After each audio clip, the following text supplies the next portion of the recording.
So that is that एक इसमें होती है कोएक्सियल केबल होती है। कोएक्सियल केबल तो वो होती है जो आपके घर पे जो केबल्स में यूज होती है, जैसे हम केबल टीवी वगैरह देखते हैं अपना, that is the example of coaxial cable. तो जितनी भी तरह की वायर्स हैं, so all those wire we will study in networking part. ठीक है, तो इनको फिर उसमें ये भी आंसर हो जाएगा कि ट्विस्टेड पेयर में मैक्सिमम हम कितना डाटा ट्रांसफर कर सकते हैं। Next is the question related to the database MySQL में से आई क्वेश्चन। सो यस क्वेश्चन ये अमनप्रीत आपके लिए ये question number 4। Next question given to Sujeevan, which of the following command gives the output 1 with respect to the student table. तो ABCD में से कौन से ऑप्शन से ये आउटपुट आएगी हमारे पास? स्टूडेंट टेबल एक हमने अज्यूम करना है,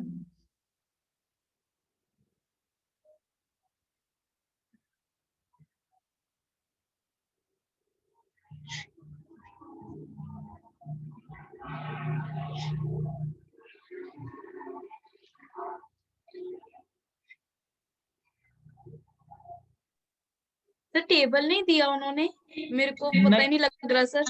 स्टूडेंट मेरे को भी लगता है इसमें से कुछ ना कुछ इन्फॉर्मेशन मिसिंग है, क्योंकि ABCD Yes, में sir. मेरे को कोई ऑप्शन इससे पता नहीं चलता जिससे ये आउटपुट आ जाएगी। तो इसके लिए हमें मेरे हिसाब Yes, से sir. मैंने इसीलिए ये क्वेश्चन ट्रांसफर किया है अमनप्रीत को। So we look to the next question. So Sujeevan है या चली गई है? Sujeevan is there? Sujeevan ji, Yes, sir, I'm there. चलो नेक्स्ट क्वेश्चन आपके लिए, क्वेश्चन नंबर 5 पढ़ो और इसका आंसर करो। The SQL command used to delete the column issue date from the above table student is. ये इशू डेट है इसमें, ये देखो ये कॉलम जो है, तो आपने बताना है कि किस कमांड से हम डिलीट कर सकते हैं।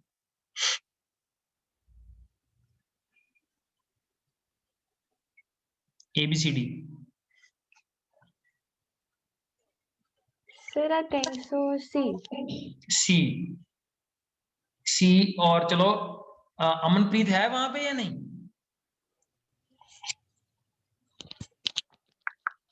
सो वहां पे विंडो में यस अमनप्रीत आप भी देख लो, which option you want to select. Question पढ़ा है आपने?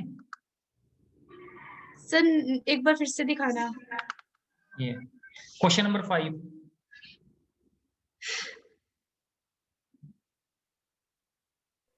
सर लास्ट ऑप्शन लग रही है, लास्ट ड्रॉप इशू डेट वाला। एक्चुअली क्या है basically the important thing is जो डिलीट कमांड है ना वो DML का पार्ट है, और जो ड्रॉप कमांड है वो DDL का पार्ट है।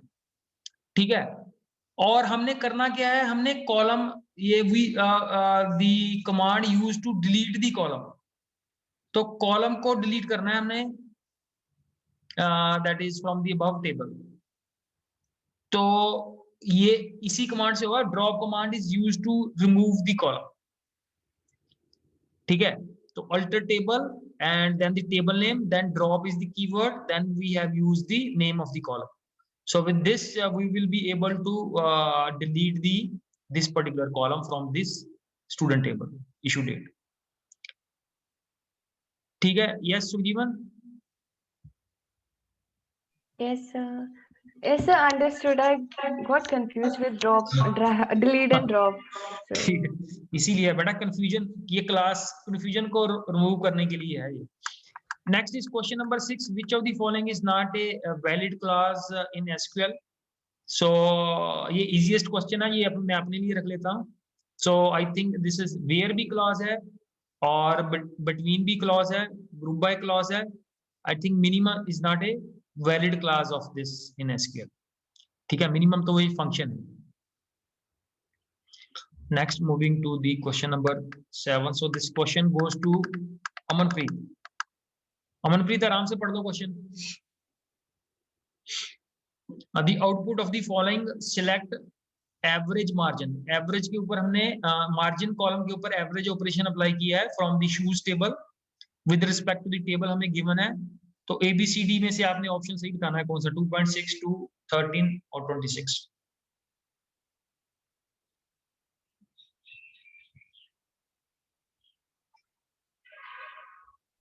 सर 13 आ रहा है। फिर से सोच लो, आराम से करो कैलकुलेशन।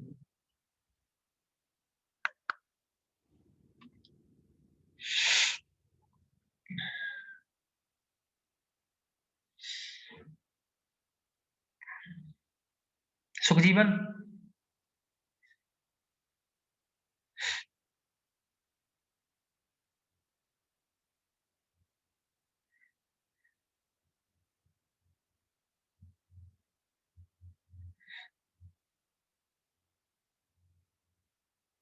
सर इसमें नल इंक्लूड करते हैं?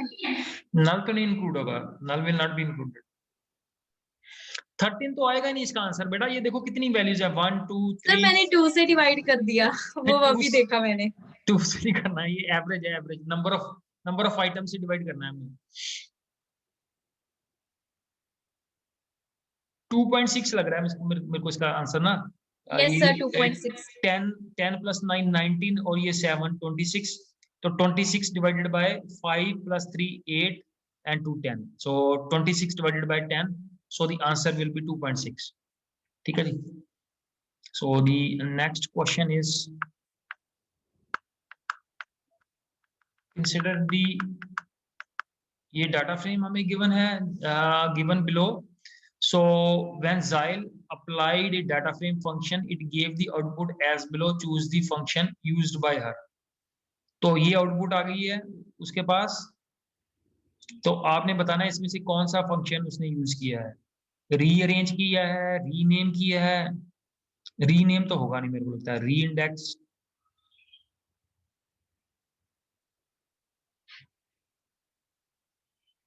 सॉर्ट अंडरस्कोर इंडेक्स लग रहा है यहाँ, बट वो इंडेक्सिंग की भी प्रॉपर नहीं है ये सॉर्टिंग। सर रीअरेंज हो सकता है। मतलब कि एक्चुअली हमने ये सारे फंक्शन करके नहीं देखे हैं ना एक्चुअली। तो सॉर्ट इंडेक्स अगर होता तो सॉर्ट इंडेक्स भी गलत है, क्योंकि ये सॉर्ट इंडेक्सिंग की भी प्रॉपर नहीं है आउटपुट में। ठीक है, तो ये देखना पड़ेगा इसमें से कौन सा फंक्शन है। रीअरेंज है या रीअरेंज, रीनेम भी नहीं हो सकता है मेरे को लग रहा है, यही होगा इन दोनों में, rearrange. Clear? So we need to check it out. Question number 9 is the Python library to be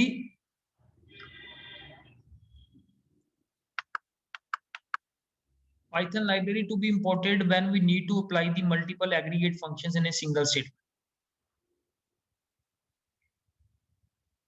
तो कौन सी पाइथन लाइब्रेरी हमें रिक्वायर्ड है?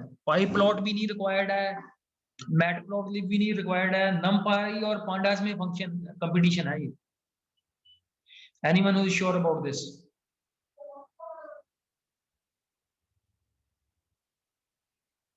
एग्रीगेट फंक्शन तो पांडास का पार्ट ही है, numpy का तो हमने एग्रीगेट फंक्शन हमने किया है, numpy हमारे सिलेबस में नहीं थी, और हमने अगर इस फंक्शन का यूज कर लिया तो हमने तो ये पांडास का यूज किया है इसमें। ठीक है, इसमें तो पाइप्लॉट और मैटप्लॉटलिब ये तो दोनों एक दूसरे से कंसर्न्ड ही है, इसी का ये मॉड्यूल है ये इस पैकेज का। और पांडास और numpy में फंक्शन है, numpy तो बेसिकली नहीं है इसमें मेरे को लगता है ये पांडा, क्योंकि हमारे सिलेबस में एग्रीगेट फंक्शन भी है और numpy नहीं है हमारे syllabus. So I think the answer goes to this option A. And the last is that the command to delete the record with index 1 in a data frame is, first data frame को हमने delete करना है। So which statement we will use?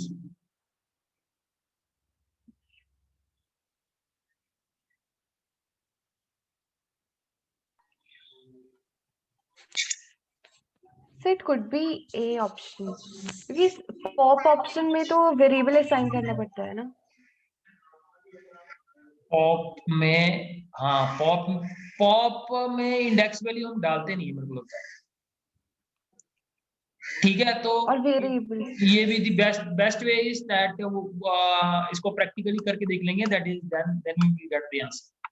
So the next part जो है इसका, so we will take the next part in the upcoming lecture. मैंने थोड़ा सा रीब्रश करने के लिए आप लोगों के लिए I have found this paper, so इसको एक बार जरूर करके देखेंगे। एक हल्का सा एक डाटा फ्रेम लेके कल ही हमने लिया था एक डाटा फ्रेम, उसके ऊपर हम ये कमांड्स अप्लाई करके देख लेते हैं। मे बी इन दी इसी लेक्चर के अंदर लास्ट में, अगर हमारे पास 4-5 मिनट बचेंगे, कल हमने वो किया था जो डाटा फ्रेम वाला क्वेश्चन, उसी के ऊपर अप्लाई करके देखते हैं। ठीक है, so moving to the today's topic, that is the e waste. Yes, कौन बताएगा आप दोनों में से ई वेस्ट के बारे में? So starting with Amanpreet. Amanpreet, जो भी आपको ई वेस्ट के बारे में पता है, दैट शेयर योर तो नॉलेज। जो भी वेस्ट इलेक्ट्रॉनिक आइटम्स या ऐसे उनके मैन्युफैक्चरिंग में बनता है, ठीक है। तो जैसे पुराने डिस्कार्डेड मोबाइल फोन्स या कुछ ऐसे डिवाइसेस, मोबाइल फोन हो गए, लैपटॉप हो गए, ठीक है। फिर ये आपके टीवी भी इलेक्ट्रॉनिक्स में आ गया। फिर आजकल तो ये बेसिकली और जो इलेक्ट्रॉनिक हमारे पास गैजेट्स हैं, ठीक है, ये तो होम यूज में हो गया। Similarly the electronics products are used at the industry side also, ठीक है, टेलीकम्युनिकेशन इंडस्ट्री में यूज होते हैं। तो उनमें क्या है दैट दे, जब उनकी एज खत्म हो जाती है, so they also become the part of e wastage, है ना। तो आप देखो कि इंडिया के अंदर ही राउंड अबाउट 10-10 करोड़ तो मोबाइल एक साल के अंदर बन रहे हैं, 10 crore 20 crore. So now days government ने काफी लिबरलाइज की है पॉलिसी फॉर इलेक्ट्रॉनिक्स मैन्युफैक्चरिंग। तो इससे क्या है कि that they produce a lot of e waste hazards. और इनमें से जो सबसे खतरनाक है, दैट वैसे भी हमें अवेयर होना चाहिए, ये जो लेड है, landfill with lead, lead is the most harmful इसका जो केमिकल है that is produced by e waste. तो ये lead is very very harmful. तो इसके जो ई वेस्ट के हजार्ड्स हैं, वन इज एसिडिफिकेशन, सॉइल की एसिडिफिकेशन जो है, वो एसिड मोर बढ़ रहा है इसमें सॉइल कंटेंट के अंदर। एयर पोल्यूशन बढ़ रहा है, ग्राउंड वाटर पोल्यूटेड हो रहा है, एंड लैंडफिल्स। लैंडफिल्स क्या होती हैं?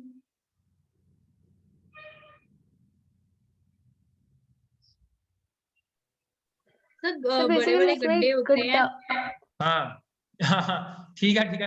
बेसिकली जो जहां पे हम अपने सारे सिटी का गार्बेज फेंकते हैं, that is the landfill area, ठीक है। तो उसमें भी फिर वो सारा लेड वाला मटेरियल, क्योंकि वो सारा कूड़ा तो इकट्ठा ही होता है, and that landfills also produce a lot of these chemicals। और आप लोगों को पता है जो ई वेस्ट में जो डेवलपिंग कंट्रीज है ना, उनके लिए ज्यादा चैलेंज है। आप इसको थोड़ा हाईलाइट कर सकते हो? जो डेवलपिंग कंट्रीज हैं, या जो डेवलपिंग कंट्रीज में नहीं है, जो अंडर डेवलप्ड कंट्री है, जो हमसे भी नीचे कंट्री है, उनके लिए ई वेस्ट ज्यादा चैलेंज है। व्हाई? क्योंकि आप लोगों को पता है जो भी ये जो जितने डेवलप्ड कंट्रीज हैं, अमेरिका है, वेस्टर्न कंट्रीज हैं, ये क्या करते हैं, अपने ई वेस्ट को छोटे छोटे कंट्रीज जो है वहां पे भेज देते हैं, ठीक है, वहां पे फेंक देते हैं। अपने कंट्री को वो सेव कर लेते हैं। जैसे अफ्रीकन कंट्रीज हैं, आपको पता है जो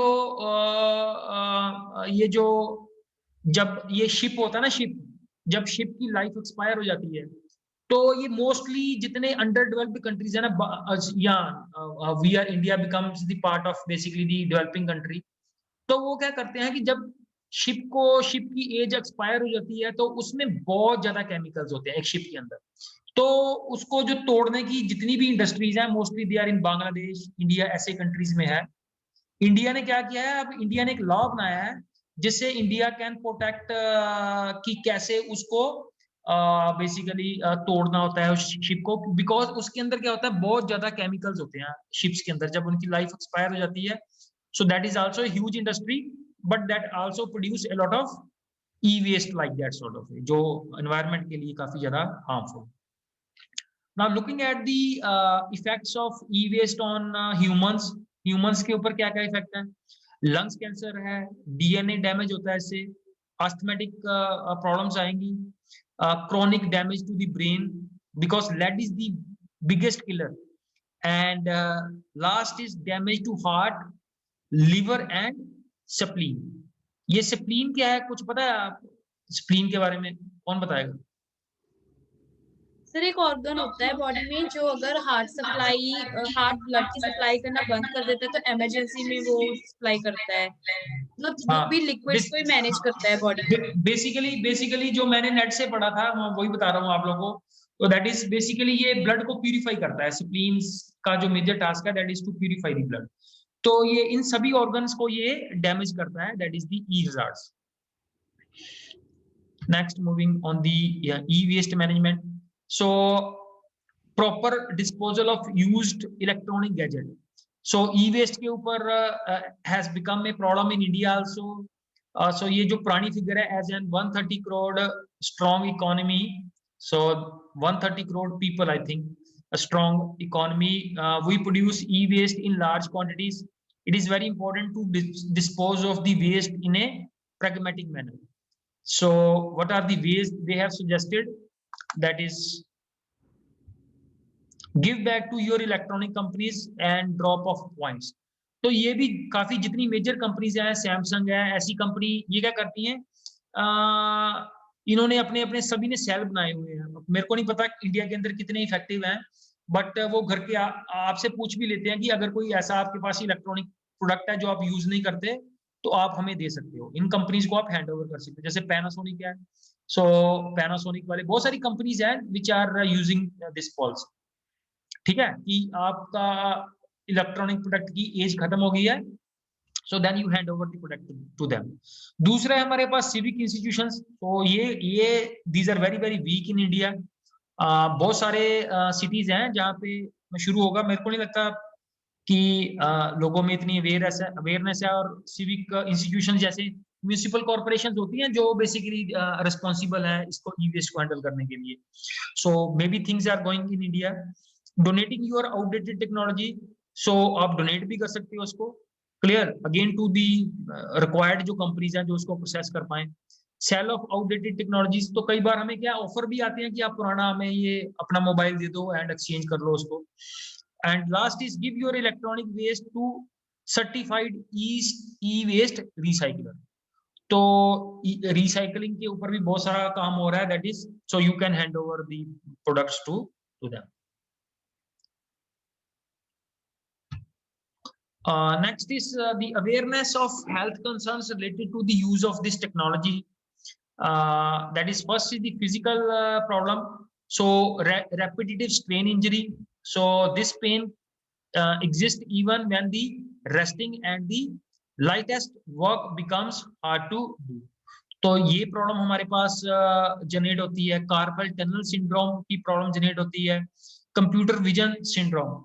तो experts stated that people blink their eyes more frequently while using computers than they do at other times, and that they face the some problems related to this situation. और जैसे जैसे हमारी भी जूम क्लासेस बढ़ गई हैं तो हमारे लिए भी आईज को हैंडल करना जो है वो that is very very important and crucial aspect. ठीक है जी। रेडिएशन इफेक्ट है, तो रेडिएशन इफेक्ट तो आप लोगों को पता ही है, that is computer screens they produce a lot of radiations which are harmful for our eyes and bodies also। ठीक है। and sleeping disorders and decrease in productivity। ये कैसे होता है, sleeping disorder कैसे होता है? तो मैंने कहीं पढ़ा था कि जो ब्लू लाइट होती है उससे डिफेक्ट होता है ये। हाँ ये भी है। अगर ज्यादा फोन यूज करते हैं। वैसे मैं तो खुद मैं ना 4-5 दिन से अपने ऊपर देख रहा हूँ कि कल परसों मेरी आईज बहुत ज्यादा मतलब दर्द सी कर रही थी। तो हमारा लाइफस्टाइल देखो ना, इतनी दी 4-4-5 प्लस। और देखो ये जो हमारी जूम क्लास है, डिस्टेंस देखो ना कितना रह गया, और आपको ऐसे देखना पड़ता है। और आप तो फिर भी थोड़ा बहुत रिलैक्स कर सकते हो। अगर कोई बड़ी क्लास हो तो उसमें ऐसे अलर्ट रहना पड़ता है कौन सा बच्चा क्या कर रहा है। तो that is very very important to keep a eye on that person. तो दैट इज ये सारी चीजें। स्लीपिंग डिसऑर्डर के और भी बहुत सारे रीजंस हैं। मे बी दी जो ई वेस्ट से भी उसका कोई ना कोई रिलेशन हो। और जैसे आपने बताया है that blue light sort of a concern, so that may be the reason. Loss of attention and stress. So these are the basically health जो हमारे कंसर्न है। सो अवेयरनेस of the health concerns related to the uses of technology, fear of technology, ये psychological problems हैं। Next is the computer anxiety, internet addiction. तो ये तो सबसे बड़ी प्रॉब्लम है, इंटरनेट एडिक्शन। ठीक है, क्या क्या आ गया हमारे पास, फेसबुक आ गई हमारे पास, ट्विटर आ गया हमारे पास, इंस्टाग्राम आ गया मेरे पास।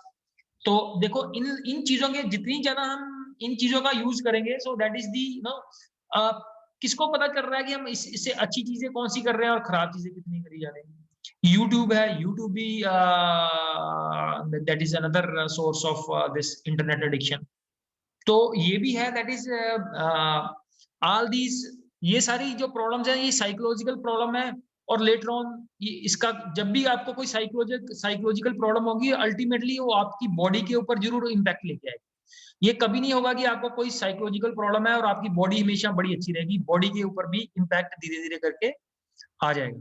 और बाकी सारी ये जो गूगल स्टॉकिंग, ये सारे पॉइंट्स हमने, blog streaking, so like this sort of the areas which produce the addiction. ठीक है जी। तो nowadays we are familiar with all these technology points which basically contributes to the problems related to, these are the psychological problems that we have discussed. तो ये था हमारे पास regarding the e waste. कल जो हमने डिस्कस किया था that was the IT act. तो इन चीजों के अंदर हमारे पास पेपर में हमेशा मेन पॉइंट्स ही आएंगे कि ई वेस्ट क्या है, मोटा मोटा वो कंसर्न हमें पता होना चाहिए। आईटी एक्ट है, किन चीजों से हमें वो अवेयर करवाता है। इससे पहले हमने पढ़ा था साइबर क्राइम, तो साइबर क्राइम में हमने हैकर्स पढ़ा था, फिशिंग पढ़ा था, स्पैमिंग पढ़ा था। ये जो मोटी मोटी टर्म्स है ये हमें क्लियर होनी चाहिए so that we are able to answer. Theory जब हम एक बार पढ़ लेंगे, मेरे को नहीं लगता हम कोई भी ऐसा क्वेश्चन होगा जिसका हम आंसर नहीं कर पाएंगे। अब हमारा जो मोस्ट टेक्निकल जो टॉपिक रह गया थ्योरी में, दैट इज दी नेटवर्किंग। क्योंकि नेटवर्किंग में क्वेश्चन थोड़े घुमा फिरा के आ सकते हैं, इसमें बहुत ज्यादा घुमा फिरा के क्वेश्चन नहीं आएंगे सोसाइटल इंपैक्ट्स में। बट नेटवर्किंग के अंदर जैसे स्पीड है, तो थोड़ा नेटवर्किंग वाला जो टॉपिक है दैट इज उसमें number of questions can be much more. But वो इंटरेस्टिंग है topic, that's a interesting topic and that we will next class onwards we will focus on that. और कोई मेजर कंसर्न है? मैंने आपको ये जो नीचे नीचे ये जो वेब लिंक अवेलेबल है ना, पाइथन mykvs.in, इसी से मैंने वो पेपर डाउनलोड किया है and huge number of papers are available over and will be keep on discussing the papers. क्योंकि देखो पेपर से क्या हो जाता है, हमें क्वेश्चंस पता चलते रहते हैं किस तरह के क्वेश्चंस आते हैं, और जो एक आधा क्वेश्चन है उसको हम प्रैक्टिकली करके देख लेंगे एंड ठीक है। सो एनी अदर कंसर्न है आपका? और अभी हमारे पास जो मेजर एक काम रह गया दैट इज द प्रोजेक्ट। सो सुखजीवन, आपका प्रोजेक्ट कहां तक पहुंचा है?